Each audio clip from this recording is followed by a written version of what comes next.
गुरुवार का प्रदोष पड़ जाए, बृहस्पतिवार का यदि प्रदोष पड़ जाए तो प्रदोष के दिन प्रदोष काल में किसी शिवालय में जाएं, शंकर के मंदिर में जाएं, एक ही दिए के अंदर एक फूल बाती, कैसी बाती है? फूल बाती, और उसी दिए के अंदर एक लंबी बाती, दो बाती। कौन सी बाती है? जम के बोलो जरा। एक फूल बाती, एक लंबी बाती, दो बाती। एक ही दिए के अंदर फूल बाती, लंबी बाती दोनों रख लें, थोड़ा सा घर की बातियां, तेल की बाती नहीं, घी की बाती रखें, और दोनों बातियां उसमें रखकर 3 बेलपत्र भगवान शंकर के मंदिर में लेकर जाएं। दिया कोई प्रज्वलित नहीं करना है। पहली बेलपत्र नंदीश्वर की, जो ऊपर का भाग होता है जिसको हम शिव तत्व भाग कहते हैं, नंदी के पीठ पर एक भाग होता है जिसको शिव तत्व भाग कहा जाता है, वो नंदी की पीठ पर जो भाग है वहां पर एक बेलपत्र समर्पित करें। दूसरा बेलपत्र आप जो माता पार्वती जी का, जैसे कि शिवलिंग है और ये गोल भाग है माता पार्वती जी का हस्तकमल है, तो माता पार्वती जी का जो हस्तकमल है, इस हस्तकमल पर कहीं पर भी एक बेलपत्र आप समर्पित कर दें। और तीसरे नंबर की जो बेलपत्र है वो भगवान शंकर पर समर्पित कर दें। जो दिया आप लेकर गए हो मंदिर में, उसी दिए को नंदी और महादेव इन दोनों को दर्शन कराते हुए अगर मंदिर के अंदर लगाने दें दिया तो ठीक है, ना लगाने दें तो दीप को बीच में बस स्पर्श कराकर भले बाहर जाकर लगा दो, पर प्रयास करो वो दीप वैसे तो बीच में नंदी और शिव के मध्य में वो दिया स्पर्श होना चाहिए। जैसे ये नंदी है और ये शिव है, तो इसके मध्य में दीप स्पर्श कर ले, भले उसको जलाने ना दे, पर स्पर्श मात्र कर अगर आपने एकांत में कहीं पर भी ले जाकर लगा दिया, उस दीप को जला दिया, तो गया हुआ कितना भी करोड़ रुपया हो वो धीरे धीरे कर गया हुआ धन हमारा वापस आता ही है। कोई खाकर भी बैठ गया तो देगा जरूर, धन आएगा जरूर, कैसे भी आएगा, अपनी संपदा वापस। शिव तत्व की प्राप्ति, शिव जी को अगर अनार का पुष्प समर्पित करा जाता है तो संपदा की कमी नहीं होती, कभी वैभव की कमी नहीं होती। केवल 2 महीना ऐसा होता है, एक होता है वैशाख का महीना, एक होता है ज्येष्ठ का महीना। ये 2 महीने में कभी भी कोई सी भी 2 प्रदोष, किसी भी 2 प्रदोष को ले लो और उसमें अनार का फूल, जो अनार का फल लगता है उसमें फूल भी लगता है, अनार का यदि पुष्प, एक ही पुष्प यदि शंकर के शिवलिंग को समर्पित करा जाए तो कभी हम तो यहां तक कहेंगे कि कोई बहुत छोटे से छोटा व्यक्ति है, भले हाथ गाड़ी चला रहा है, ठेला गाड़ी चला रहा है, रिक्शा चला रहा है, उसके पास धन नहीं है, बहुत कमजोर है, पैसा नहीं है, बहुत तकलीफ में है, बहुत दुखी है, तो हम तो उससे कहेंगे कि या तो वैशाख के महीने में या ज्येष्ठ के महीने में कोई भी 2 प्रदोष को अनार का पुष्प यदि वो समर्पित कर देता है तो निश्चित है उसके घर में वैभव संपदा बढ़ना प्रारंभ हो जाती है, कार्य में उन्नति है। शिव कथा कहती है नंदी का एक पांव ऊपर होता है, आप दर्शन करे होंगे शंकर जी के मंदिर में नंदी के, तो नंदी का एक पांव उठा हुआ होता है, एक पांव नीचा की होता है। शिव पुराण की कथा कहती है, मान लो कोई हड्डी से जुड़ा हुआ रोग, नेत्रों से जुड़ा हुआ, मस्तिष्क से जुड़ा हुआ कोई रोग रहता है, तो एक नीले कलर का फूल आता है हमारा, उस फूल में हल्दी डालकर गुरुवार का प्रदोष पड़ने पर जो नंदी के पांव के पास समर्पित कर देता है हमारा, उसका रोग धीरे धीरे समाप्त होने लगता है। लिंग पुराण कहती है कि नंदीश्वर भगवान के सामने जो पुष्प समर्पित करा जाता है उसको, ये तो लिखा था स्कंद पुराण और शिव पुराण। लिंग पुराण कहती है जो फूल आपने समर्पित करा उसको लाकर पानी की बाल्टी में डालकर आप स्नान भी कर सकते हो, उससे भी हड्डी के कितने रोग होते हैं उसमें आराम लगने लगता है। जैसे कहीं शरीर नहीं चल रहा, हाथ झुंड पड़ रहा है, हाथ काम नहीं कर रहा, हाथ में झुंझुनी आ रही है, कंपन आ रहा है, उसमें भी ये प्रयोग, पर होना चाहिए बृहस्पतिवार की प्रदोष। कौन से बार की? बृहस्पतिवार, गुरुवार की प्रदोष काल का दीप, प्रदोष काल की आराधना, प्रदोष काल की साधना और प्रदोष काल में परमात्मा का दिया गया नाम हमारे करोड़ों करोड़ों करोड़ों करोड़ों पुण्य को प्रबल कर देता है और हमारे पाप को छिन्न कर देता है। हमारे पाप, प्रदोष, शिवरात्रि, सोमवार की अष्टमी, ये वो तिथियां हैं, ये वो बार है। अगर कोई भूल से शंकर भगवान के शिवलिंग का निर्माण करता है या अपने घर में रखे हुए शिवलिंग पर शमी पत्र को समर्पित कर देता है तो जिंदगी में उसका बाल बाका हो ही नहीं सकता। प्रदोष के शमी पत्र में बल होता है, प्रदोष के शमी पत्र। किसी व्यक्ति ने अपनी जिंदगी में एक नियम बना लिया कि मुझे प्रदोष के दिन बाबा देवादिदेव महादेव को एक कमल का पुष्प चढ़ाना है, और कई मौसम ऐसा होता है कि उसमें कमल का पुष्प नहीं मिलता तो कमल गट्टा बाजार में मिलता है, देखा है तुमने, काला कलर का होता है कमल गट्टा। एक कमल का गट्टा भी यदि देवादिदेव महादेव को, यदि कोई कितना भी दरिद्र है, कितना भी गरीब है, उसका कोई व्यापार नहीं, कोई व्यवसाय नहीं, कोई नौकरी नहीं, कोई चाकरी नहीं, कितना भी परिस्थिति से मारा हुआ व्यक्ति है, अगर उसने प्रदोष नियम बना लिया, प्रत्येक 12 महीने का मैं नियम लेता हूं और पूरे 24 प्रदोष मैं बाबा को कमल का, जिस समय पर कमल का पुष्प मिल जाए उस समय पर कमल का पुष्प चढ़ाओ, ना मिले तो कमल गट्टा चढ़ाओ। पर इसने प्रदोष का नियम बना लिया, एक साल पूरा नहीं होगा और मेरा बाबा उसका हाथ पकड़कर उसको मंजिल तक पहुंचाना। इतना भी इतना भी ये लोमश ऋषि की कथा कहती है, ये लोमश बाबा का चरित्र कहता है, कितनी भी गरीब परिस्थिति क्यों ना हो, कितना भी दरिद्रपन क्यों ना हो, कुछ नहीं घर में। प्रदोष के समय पर अगर मान लो कोई भिखारी से भिखारी व्यक्ति भी है जो ठेला चला रहा है, उसके पास में खाने के लिए कुछ नहीं है, फटे कपड़े पहन रहा है, उसकी जिंदगी में कुछ भी नहीं बचा और कर्जे में लगा हो गया, एक चावल का दाना अगर वो प्रदोष के दिन, प्रदोष काल में शाम के समय पर शंकर के शिवलिंग पर चढ़ा देता है तो 3 या 4 प्रदोष में उसका कर्जा चुकना प्रारंभ हो जाता है। प्रदोष का शादी के हो गए 40 वर्ष शादी के हो गए और औलाद है ही नहीं, डॉक्टर ने आखिरी में एक काम चालू करो, प्रदोष का दिन दोनों पति पत्नी व्रत चालू कर दो प्रदोष का, और प्रदोष काल में शाम के समय जाकर एक ही दिए में 2 लंबी बाती जानते हो ना, रुई की लंबी कपास की बाती, दोनों बाती एक ही दिए में रखकर पति पत्नी दोनों उसको प्रज्वलित करना प्रारंभ करें, बाबा संतान देकर ही रहेगा, औलाद आएगी ही। एक चंद्रमौलेश्वर महादेव का नाम लेकर एक चावल का दाना भी सूख देता। और मेरी जीजियां याद रखें, मेरी जीजियों से निवेदन है, कभी कभी ऐसा लगता है शरीर में अगर कोई गांठ पड़ जाती है, बच्चादानी में गांठ आ गई, चेस्ट में गांठ आ गई, शरीर के कोई अंग में गांठ आ गई, घबराना नहीं है, डॉक्टर का इलाज करवाओ, दवाइयां लो, साथ में एक नियम बनाओ, प्रदोष काल में 2 दीपक शिव जी के मंदिर में लगाओ और एक चावल का दाना शंकर भगवान पे चढ़ाना प्रारंभ करो। वही चावल के दाने को वापिस उठाओ, अगर प्रदोष का व्रत नहीं है तो उसी दिन खाओ, और अगर व्रत है तो दूसरे दिन उस चावल के दाने को जरूर खाओ। धीरे धीरे वो गठान जो शरीर के अंदर है वो गलना प्रारंभ हो जाती है, थोड़ा दिन करोगे आपको उसका फल प्राप्त होना प्रारंभ होगा। एक चावल का दाना भी चंद्र का प्रतीक है। 7 पवित्र नदियों का जल, उसमें से कावेरी, नर्मदा, गंगा, गोदावरी, सरस्वती, जितनी ये 7 नदियों की पवित्रता है, मंदाकिनी, नर्मदा, गंगा आदि, यमुना, 7 नदियों का जल एकत्र और सप्त नदियों के जल से किसी भी महादेव के मंदिर में एकांतेश्वर महादेव का नाम ले। कौन से महादेव? हमने पहले कथा में कहा है, कई बार एकांतेश्वर महादेव की कथा भी कही है, सुनिए आप लोगों ने। एकांतेश्वर महादेव का हमने वर्णन किया है। जिस दिन तुम्हें लगे कि मेरा ये काम होना चाहिए, उस दिन एकांतेश्वर महादेव के पास जाकर बैठ।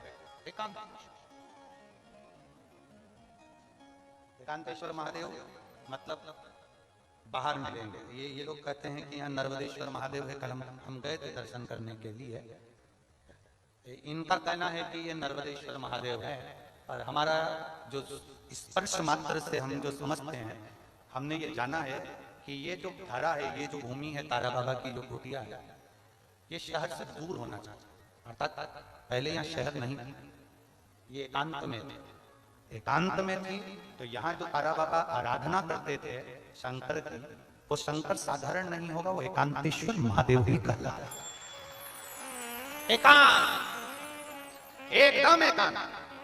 इनका कहना है नर्मदेश्वर है, वो नर्मदा का शिवलिंग है। शिवलिंग कहीं का भी हो सकता है, पर उसकी एकांतता देखी जाती है, एकदम मौन स्थिर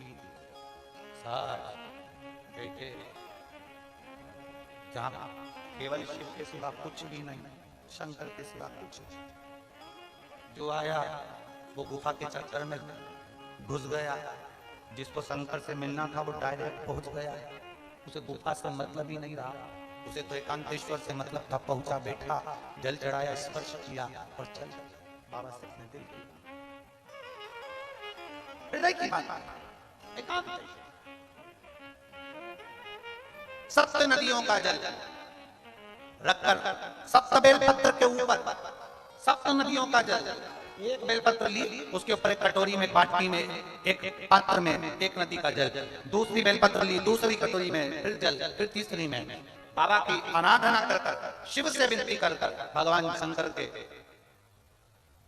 नामों का 108 नामों का जाप कर श्री शिवाय नमस्तुभ्यं कर एक कटोरा जहां से पानी बहकर नीचे आता है वहां लगा लीजिए, और एक बेलपत्री को उठाकर शिव जी के शिवलिंग पर समर्पित करिए। समर्पित करते समय डंडी का मुख अशोक सुंदरी की ओर हो। अशोक सुंदरी का जगह मालूम है सबको? सबको मालूम है ना? अशोक सुंदरी की ओर मुख, अशोक सुंदरी की समझ ना करिए। ये शिवलिंग जलाधारी, ये जल बह रहा है नीचे सामने से। स्थान गणेश जी का, कार्तिकेय जी का, बीच में एक मोटी सी लाइन होती है, वो अशोक सुंदरी का स्थान। शिवलिंग ये जलाधारी माता पार्वती जी का हस्तकमल। शंकर जी के ऊपर जो जलधारी रखी रहती है, ऊपर जिसमें से एक एक बूंद नीचे गिरती है, वो शंकर भगवान की 5 लड़कियां, जया, विषहरा, शामरीवारी, दौतली, देव। शंकर जी की 5 लड़कियां शिव जी के ऊपर एक एक बूंद पानी गिराती रहती हैं। शंकर भगवान की कुल कितनी लड़कियां हैं? 6। कितनी लड़कियां हैं? 6। 5 जया, विषहरा, शामरीवारी, दौतली, देव। शंकर जी की 6ठे नंबर की लड़की है अशोक सुंदरी। जब हम प्रयोग करेंगे एकांतेश्वर महादेव का, ये बेलपत्र जो हमने समर्पित करी है, डंडी का मुख अशोक सुंदरी की ओर हो। डंडी का आप बैठे कहां पर हो? जल चढ़ाते समय शिव जी को जल कहां बैठकर चढ़ाया जाता है? जम के बोलो जरा। जहां से जल बहकर जा रहा है, इसके ठीक विपरीत की ओर, ठीक विपरीत की। जल बहकर जा रहा है इधर, तो तुम बैठोगे इधर, इधर नहीं बैठोगे, इधर नहीं बैठोगे। जल इधर बह रहा है तो तुम इस साइड बैठोगे। यहाँ बैठकर फिर बेलपत्र को आप समर्पित करोगे। डंडी का मुख उधर होगा, पत्ती का मुख आपकी ओर होगा, और जो एक नदी का जल है वो समर्पित कर जो पात्र लगा है उसमें वो जल इकट्ठा होते चले जाएंगे। दूसरी बेलपत्र उठाना है, 108 बार शिव का नाम लेना है, फिर वापस बेलपत्र श्री शिवाय नमस्तुभ्यं कर समर्पित करना है। डंडी का मुख अशोक सुंदरी की ओर होना। जब 6 बेलपत्र अशोक सुंदरी की ओर जाएगी, 7वें नंबर की जो बेलपत्र है उसका डंडी का मुख आपकी ओर होगा, और डंडी का मुख आपकी ओर होकर जल चढ़ाकर आप उस जल को झेल लेंगे। जहां नंदी बैठे हैं, नंदी का जो पांव जिस जगह पर उठाओ, अगर इस पांव उठाओ तो इस ओर, ये पांव उठाओ तो इस ओर, नंदी का पांव जहां उठा रहता है वहीं पर बैठकर पति पत्नी दोनों उस जल को आचमन कर लेंगे, दोनों उस जल को पूरा पी जाएंगे, और बाबा से झोली पलसार कर प्रार्थना करेंगे कि हमें संतान का सुख देना, मेरा देव महादेव। एकांतेश्वर महादेव का स्मरण। पीपल के वृक्ष के नीचे पितरों की शांति है तो कितने चावल के दाने चढ़ते हैं? अगर कोई ब्राह्मण ने कह दिया तुम्हारे यहाँ पितृदोष है, 1 रुपया कमाते हो 1.25 रुपये खर्च होता है, तुम्हारे पास में पैसा टिकता नहीं, तुम्हारे यहाँ पितरों का दोष है, तो तुम एक चावल का दाना अगर आप कहे कि पीपल के वृक्ष के नीचे दिया लगाओ, पीपल के वृक्ष के नीचे आप जल चढ़ाओ, या महादेव के मंदिर में 1 लोटा जल चढ़ाओ, तो हम कहते हैं ना कि बेलपत्री का वृक्ष, पीपल का वृक्ष, 1 लोटा जल चढ़ाओ, तो हम कहते हैं ना कि प्रदोष के दिन बेलपत्री का वृक्ष, पीपल का वृक्ष, आंवले का वृक्ष, बड़ का वृक्ष या शंकर का शिवालय। फिर से सुन लेना, पीपल का वृक्ष, बेलपत्र का वृक्ष, आंवले का वृक्ष, बट का वृक्ष या फिर शंकर का, जम के बोलो, शिवालय। शिवालय का मतलब शंकर का मंदिर या शिव। प्रदोष के दिन अगर आपको लग रहा है कि हमारे यहाँ पितृदोष है, बहुत तकलीफ चल रही है, बहुत कोई ने कहा पितृदोष है, कोई कह रहा है पितरों का, तुम्हारे यहाँ ये तकलीफ है, पितरों की ये तकलीफ है, पितरों की वो तकलीफ है, पितरों की ये तकलीफ है, बार बार अगर कोई कह रहा है तो फिर आपको उसमें स्मरण करना पड़ेगा कि हम चावल के इतने दाने भगवान शंकर को समर्पित कर दें कि भोलेनाथ हमारे पितरों को तृप्त कर दें। हम तृप्त नहीं करेंगे, हमारी सामर्थ्यता नहीं है कि हम पितरों को तृप्त कर सकते। आप में से कोई है जो पितरों को तृप्त कर सकता है? संसार में कोई नहीं जन्मा जो अपने पितरों को, अपने पूर्वजों को तृप्त कर दे। गया जी का पिंडदान कर लो, तर्पण कर लो, तिलांजलि दे दो, घर में ब्राह्मण भोज करा दो, साधु भोज करा दो, संत भोज करा दो, तुम दुनिया भर का सारा 50 काम कर लो, उसके बाद भी तुम पत्रिका किसी को दिखाओगे तो वो भी कह देगा तुम्हारे यहाँ, फिर वापस कहेगा कि पितृ दोष है। अब तुमने अभी इतना अनुष्ठान करा, इतना पिंडदान करा, इतना तर्पण करा, इतनी तिलांजलि करी, इतना सब कुछ करा, इसके बाद वापिस पितृदोष आ गया, फिर वापिस पितृदोष। क्यों? दुनिया में ऐसा कोई नहीं जन्मा जो अपने पितरों को तृप्त करे। आप अपने घर के लोगों को तृप्त नहीं करते, जो जिंदा है वो उनको बोलो रे भाई चीजों सही है कि गलत है? जो जिंदा है, माँ बाप अपने बेटे के लिए कितना भी कर रहे हैं, कितना भी, आखिरी में एक दिन बेटा कह देता तुमने हमारे लिए क्या किया। बहू के लिए कितना कर लो, आखिरी में बहू कह देगी वो तो जेठानी को ज्यादा करती है, देवरानी को ज्यादा करती है, हमको करती है, अपनी ननद को ज्यादा करती है, बेटी को ज्यादा करती है, बेटी को लगता है कि बहू को ज्यादा करती है, दामाद को लगता है बेटी को ज्यादा करती है, नाती पंती सबको कितना भी कर लो तुम, अपने अड़ोसी पड़ोसी तुम्हारे रिश्तेदारों को तुम कितना भी दे लो, कितना भी कर लो, पर जब ये तृप्त नहीं हुए तो वो बोलो तो कैसे हो जाए? अपनी सामर्थ्यता है, अपनी सामर्थ्यता है कि अपनी तृप्त कर ले उनको? अपनी कोई सामर्थ्यता नहीं है कि अपन पितरों को तृप्त कर ले, या अपनी सामर्थ्यता के अंतर्गत नहीं, ये अपनी सामर्थ्यता नहीं है कि हम अपने पूर्वजों को, अपने पितरों को तृप्त कर ले। तृप्त कौन करेगा? जिनकी शरण में पितर है, वास्तु के देवता भगवान शंकर, काल सर्प दोष के देवता भगवान शंकर, जितने दोष होते हैं पितृदोष के देवता भगवान शंकर, तो हम तृप्त नहीं कर सकते। अगर इनको तृप्त करेंगे तो देव हरिदेव महादेव करेंगे। आप 7 चावल के दाने, या तो पीपल, बेलपत्र, प्रेशर, गला पकड़ रहा हल्का सा, पीपल, बेलपत्र, आंवला, बटवृक्ष या फिर शिवालय, प्रदोष के दिन 7 चावल के दाने आप इन जगह में से कहीं पर भी अगर आप समर्पित कर देते हैं तो उसके बाद आप जो जिंदगी जी रहे हैं, और 3 महीने फिर आप अंदाजा लगा कर देखना कि आपने जो 7 चावल के दाने इन स्थान पर अगर आपने समर्पित करे तो उसका फल पितरों को मिला कि नहीं मिला, और उसका फल हमें प्राप्त हुआ कि नहीं। ये वो स्थान है जहां प्रदोष के दिन 7 अक्षत चावल का दाना भी हमारे पितरों को, पूर्वजों को तृप्त कर देता है।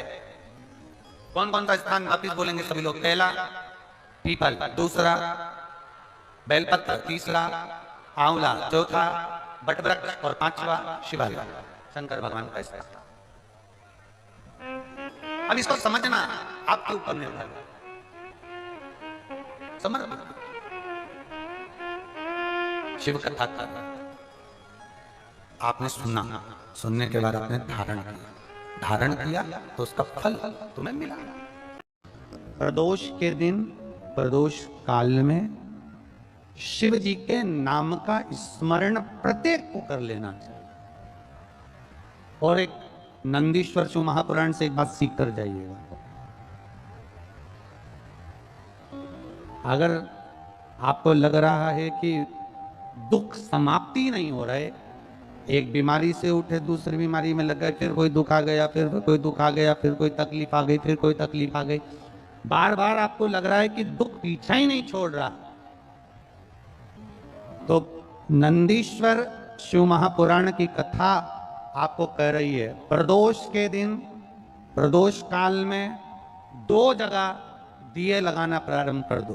पहला, बेलपत्री के वृक्ष के नीचे पहला दिया प्रदोष काल में, प्रदोष के दिन बेलपत्री के वृक्ष के नीचे, और दूसरा दिया अपने दरवाजे की चौखट के बाहर।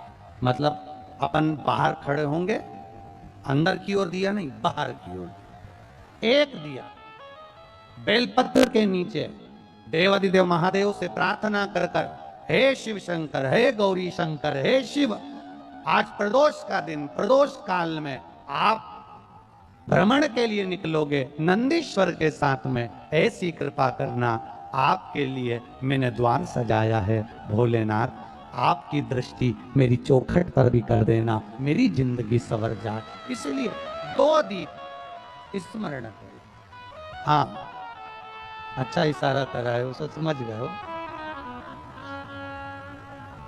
जिस दिए को आप लगाओगे प्रदोष के दिन, प्रदोष काल में, एक दिया बेलपत्री के वृक्ष के नीचे लगाया है, और दूसरा दिया जब आप घर में प्रवेश करोगे तो राइट हैंड पर ही लगाएं। कौन से हैंड पर लगाएं? राइट हैंड पर। बहुत बहुत साधुवाद आपको दीदी, धन्यवाद। धन्यवाद। तो उन्होंने इशारा करके बताया कि दिया किस ओर लगाएं, कम से कम अपने को अंदाजा तो लग जावे ना दिया किस ओर लगना चाहिए। साधुवाद था, बहुत बहुत साधुवाद। इसको जागरूक श्रोता कहते हैं,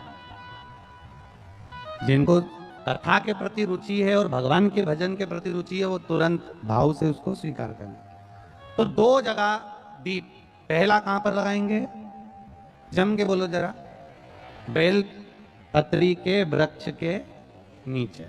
अब बेलपत्री के वृक्ष को भी समझना, कौन सा वृक्ष होना चाहिए? जो आप खड़े हो, दोनों हाथ ऊपर हो, उस हाथ तक भी उसकी पत्ती को स्पर्श ना हो पाए, मतलब उसकी छाया हमारे पूरे शरीर पर पड़े, तो बेलपत्री के वृक्ष की मूलता का आनंद है। जो छोटे बेलपत्री के वृक्ष होते हैं, छोटे छोटे जो पौधे होते हैं बेलपत्री के, इनको जल डालकर, खाद डालकर सिंचित करो, बड़ा करो, उनको पोषित कर कर, बड़ा कर कर कहीं अच्छी जगह उनको लगाओ। ये नहीं कि छोटी बेलपत्री के पत्ते तोड़ लो या छोटे से पौधे के पत्ते तोड़ लो, वो श्रेष्ठता नहीं है। शिव पुराण कहती है वृक्ष वो होना चाहिए जिसकी छाया हमारे ऊपर आए। बाकी के आपके घर में आप बेलपत्री का पौधा लगाते हो, उसको बड़ा करो, बड़ा करने के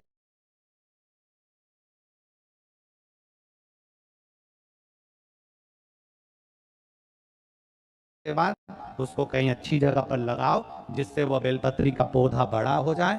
बड़ा हो जाएगा, हम हैं नहीं हैं, कम से कम वो पौधा रहेगा, वृक्ष बनेगा। वृक्ष बनेगा तो उसकी पत्तियां टूटकर महादेव पर चढ़ेगी, तो हमारा कल्याण अपने आप हो जाएगा। इसमें लगाइए, आप वो बेलपत्री के पौधे को बड़ा करिए, उसको लगाओ, वृक्ष हो बड़ा। तो पहला दिया कहां लगाएंगे? बेलपत्री के वृक्ष के नीचे। और दूसरा, अपने घर में प्रवेश करते समय राइट हैंड में बाहर। शिव तत्व को जानना। कौन से दिन? जम जम के बोलो जरा। प्रदोष के दिन। कौन से समय? प्रदोष काल, शाम का जो समय हो, शाम का समय, प्रदोष काल का समय भगवान को दीप प्रज्वलित कर दिया। शिव तत्व कह रहा है। नंदी ने शंकर भगवान से कहा आपने वचन दिया था मेरे को, आपने मुझे वचन दिया था, आपने मुझे वचन दिया था भोलेनाथ कि प्रदोष के दिन, प्रदोष काल में नंदी तू मुझे जहां ले जाकर खड़ा कर देगा, उसके आसपास में जहां मेरी दृष्टि पड़ेगी, वो जो मांगेगा महादेव उसकी झोली खुशियों से भर देगा।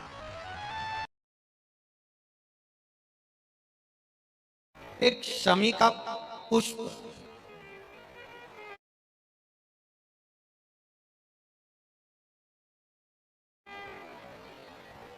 और एक जल में मिला हुआ दूध, जल में मिला हुआ दूध और एक शमी का पुष्प। थोड़ा ध्यान देना कथा की ओर, बहुत भाव से श्रवण करिएगा। एक जल में मिला हुआ दूध और एक शमी का पुष्प, ये दोनों महामृत्युंजय के जप के लिए, महामृत्युंजय अनुष्ठान के लिए, महामृत्युंजय मंत्र के लिए बड़े प्रबलता का कार्य करते, बड़े प्रबलता। ध्यान दीजिएगा, जब आपको लगे कि आपके परिवार में अगर कोई दुखी है, किसी को बहुत कष्ट आ गया, कोई बहुत ज्यादा कर्जे में लतालुम हो गया और उसने विचार करा कि मैं तो मर जाऊं तो अच्छा है, या मैं सुसाइड कर लूं तो अच्छा है, अब उनसे निवेदन रहेगा कि मरना मना नहीं, पर थोड़ा प्लान लेट बनाओ मरने का। हम ये नहीं कर रहे कि तुम मत मरो, पर थोड़ा प्लान लेट करो। आज मरने का विचार करा है तो थोड़ा सा 15 दिन रुक जाओ, फिर विचार करना 15 दिन बाद, 20 दिन बाद कि मरूं कि नहीं मरूं। पर एक कार्य जरूर कर कर देखना, रुद्राक्ष की माला से महामृत्युंजय मंत्र का जाप शंकर जी के मंदिर के सम्मुख में नंदीश्वर के पास में बैठकर शिव के सम्मुख को देखते हुए, शंकर के शिवलिंग को देखते हुए, शमी के पुष्प को अपने सामने रखकर एक बार महामृत्युंजय मंत्र का 108 बार जाप कर कर शमी का पुष्प उस पात्र में से, कटोरी में से उठाकर जाप पूरा होने के बाद शंकर को समर्पित करो, और शंकर को समर्पित कर कर फिर विचार करना 15 दिन, 20 दिन, 1 महीना रुकना कि तुम्हें बाबा ने जो तुमने मांगा वो तुम्हें दिया कि नहीं दिया। उसके बाद विचार करना कि जाऊं कि ना।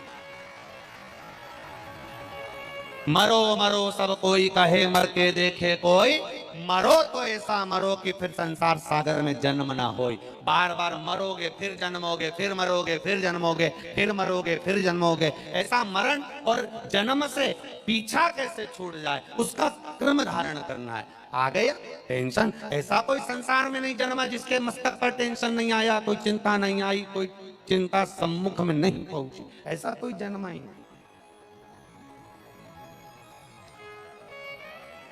आ गया थोड़ी परेशानी, आ गया थोड़ा कष्ट, एक शमी का पुष्प सम्मुख रखकर महामृत्युंजय मंत्र का अनुष्ठान कर कर, और यदि आप नहीं कर सकते हो, आपको लग रहा है कि मेरे दुख की घड़ी चल रही है, समस्या की घड़ी चल रही है, बहुत रोग चल रहा है, बहुत बीमारी चल रही है, बहुत कष्ट चल रहा है, उस समय पर आप अगर नहीं कर सकते हो तो जो आपके प्रिय, आपके स्नेही, आपसे मिलने वाले जो ब्राह्मण देवता, जो भू देवता हो, उनके चरणों में जाकर नमन कर कर, प्रार्थना कर कर, उनसे विनय कर कर कह सकते हो, महाराज जी बहुत टेंशन का जीवन चल रहा है, बहुत कष्टमय जिंदगी चल रही है, आप कृपा करो मेरे लिए एक बार महामृत्युंजय का अनुष्ठान शमी का पुष्प रख कर कर दीजिए। बाबा ब्राह्मण देवता, मुझे विश्वास है कि मेरा भोलेनाथ मेरा हाथ पकड़ लेगा और मुझे इस भवसागर से पार उतार देगा। एक शमी के पुष्प में वो बल होता है,